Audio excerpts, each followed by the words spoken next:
that they're going to yell nasty things at you, and get used to that. And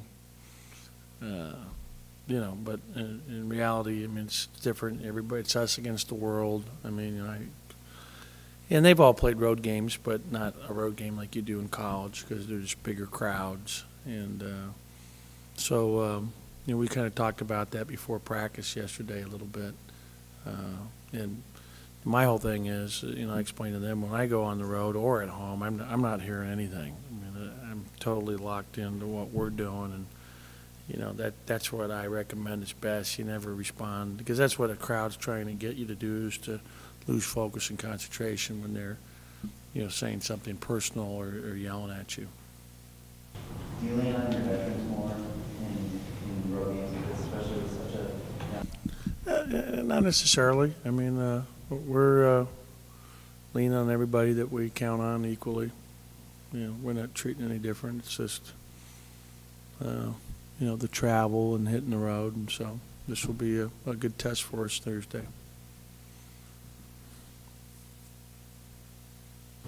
How's Chris Parker doing? Good. He had a good practice today, and I was talking with our trainer. The last 2 days in a row now he's gone to yoga. We have a yoga instructor that also is employed by the Clippers. He's really, really good. He's been working with our players since Jordan Farmar actually started working with him, and you could see Tony moving so much better today. He was just looser.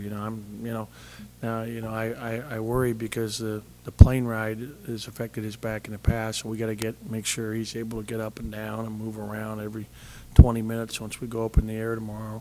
There's a lot of sitting, but yeah, he had a good practice today and really moved and was aggressive. With that sort of thing, is it an ambiguous thing where it's like you just won't know from day to day with him? No, I think this yoga thing is really going to help him. I really believe in it, and I wish that Kent could go with us, on the trip. But he's really good. And this he works out. Kevin Love, whenever Kevin's here in town. Kevin's religious with him three times a week when he's in town. He's working out with all the Clippers. He was telling me, and this guy's a yoga instructor who's in here, he said Blake is better than he is.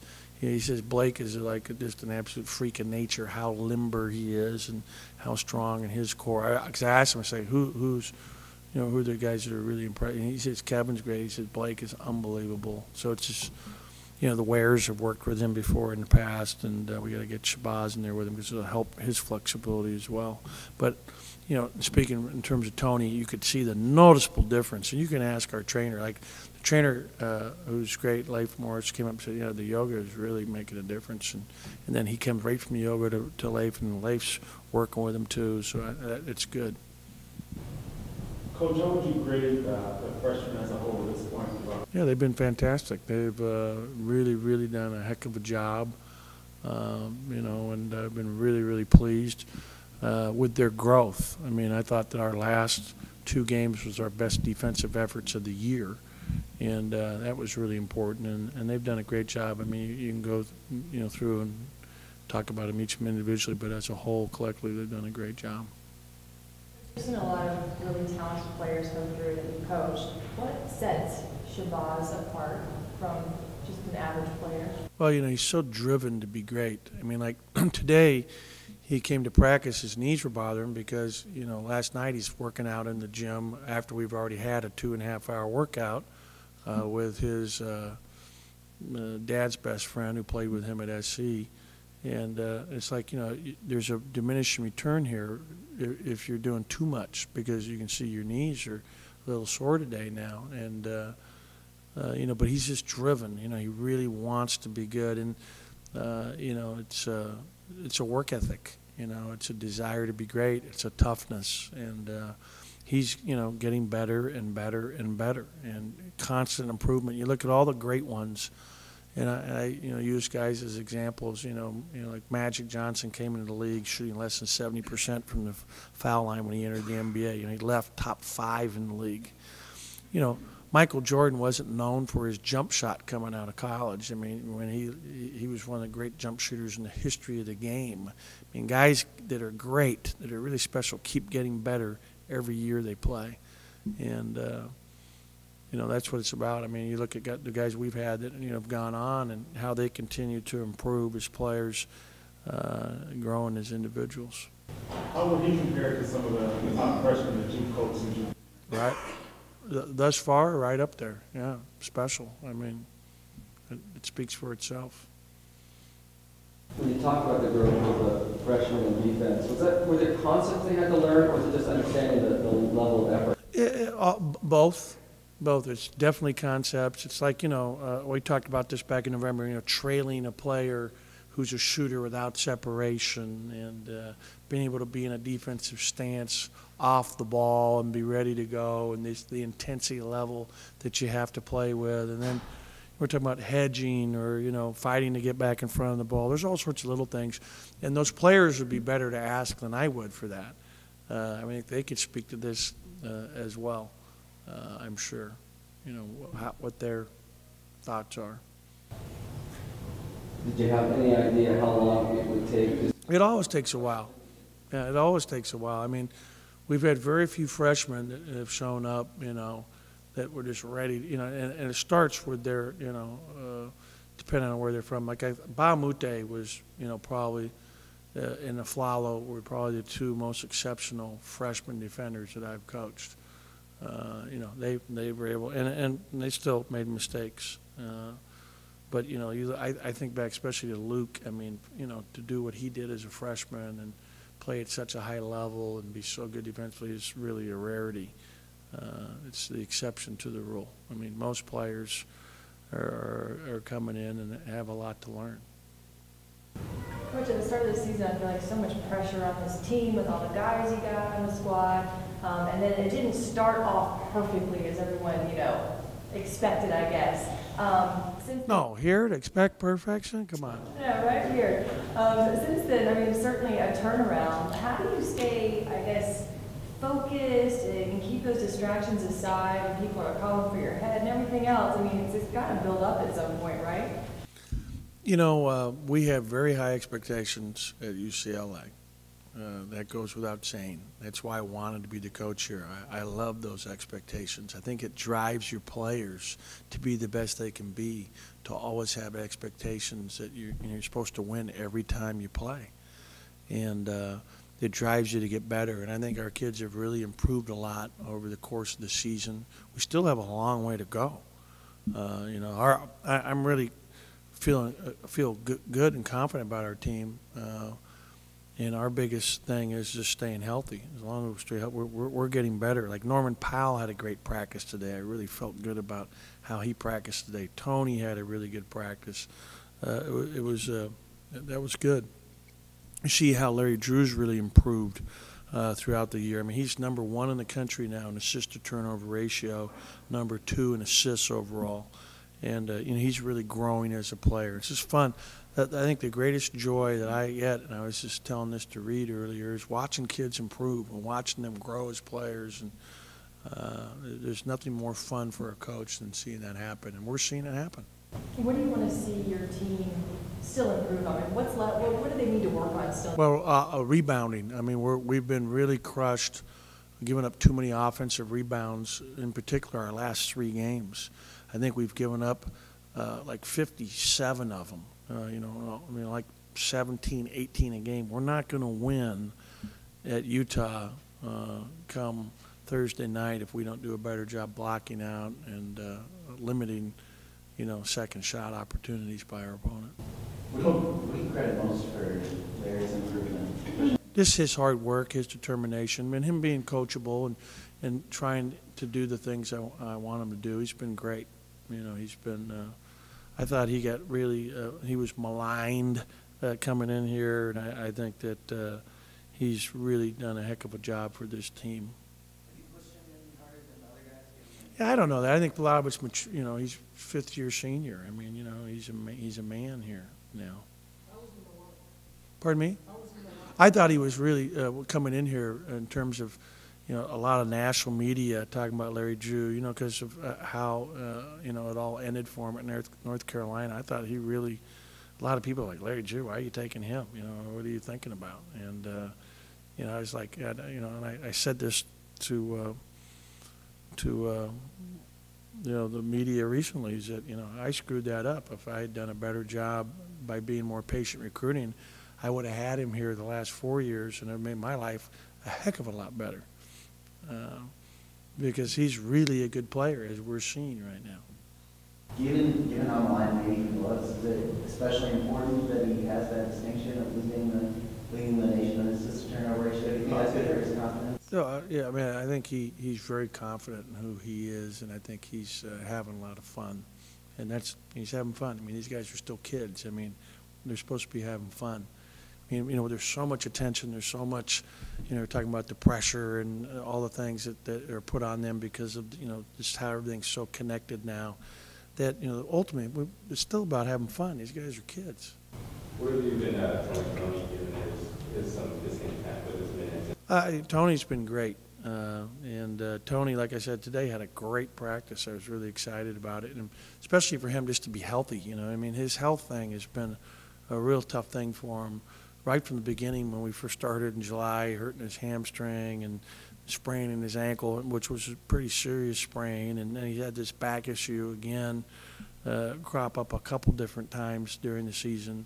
So I'm hoping this is going to be a good trend for him. And I think he's very diligent. I mean, when they were in high school, he used to practice half the time a week at like 5:30 in the morning. And I was like, whoa.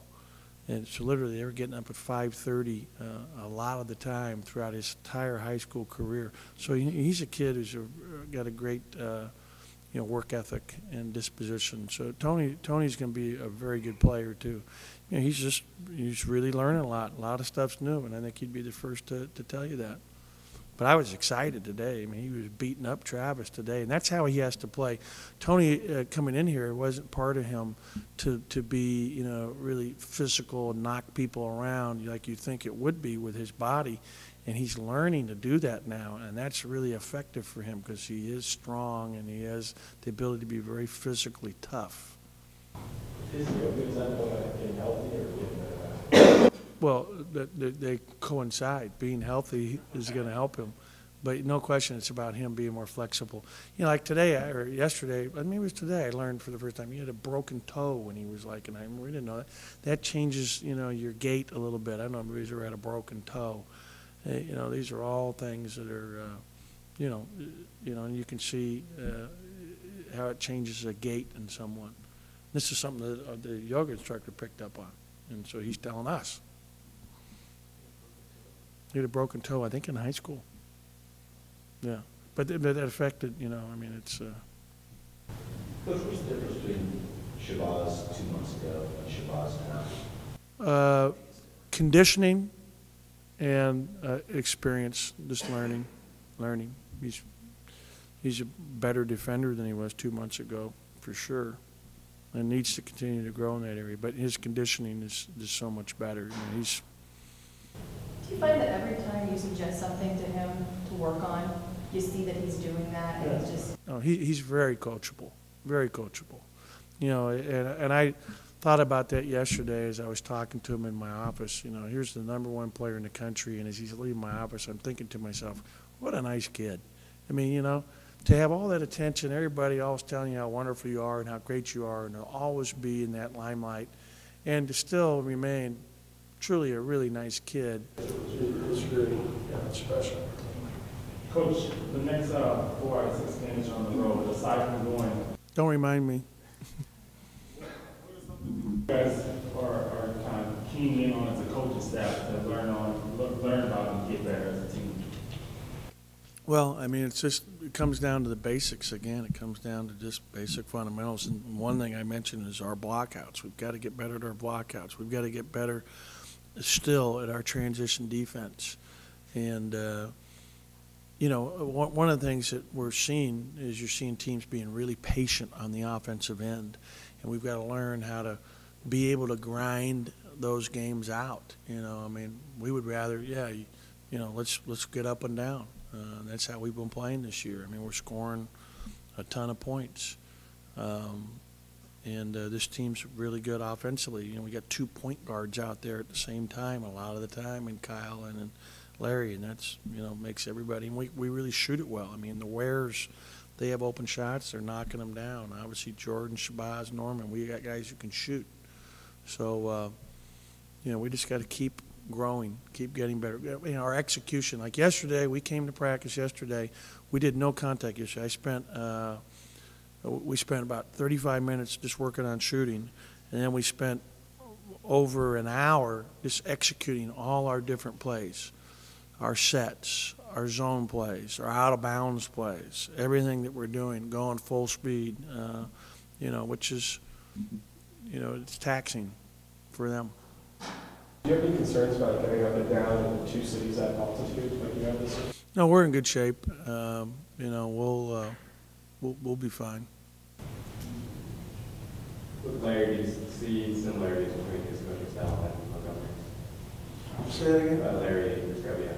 Do you see similarities between his coaching style? Yeah, they get their players to play really hard, really tough, really physical. I mean, I remember Larry as a player. Larry was an unbelievable player. And he played in the Big Sky. I played at Weber State. And obviously, I'm older than him, but I remember him playing for Montana, for Coach Montgomery, and watching him play against UC Irvine down when they played in the little, what was the place called, Chris? You remember? Crawford Hall, seated 1,500. And Irvine had this great team of Johnny Rogers and Todd Murphy and, a bunch of really good players.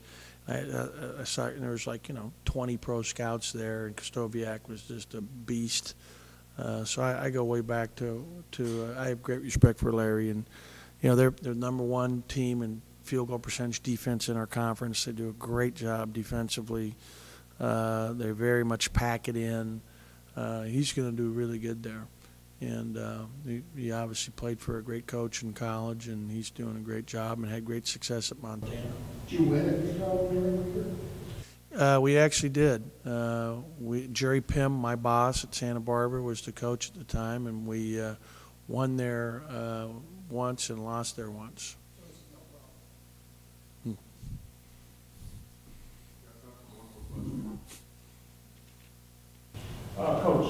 Coach Alvarez said last year he looked forward to having a discussion with Anthony Davis, towards the end of the season about his future.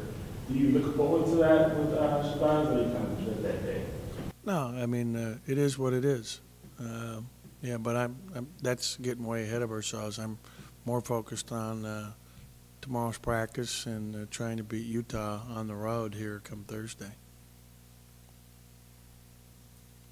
Thank you.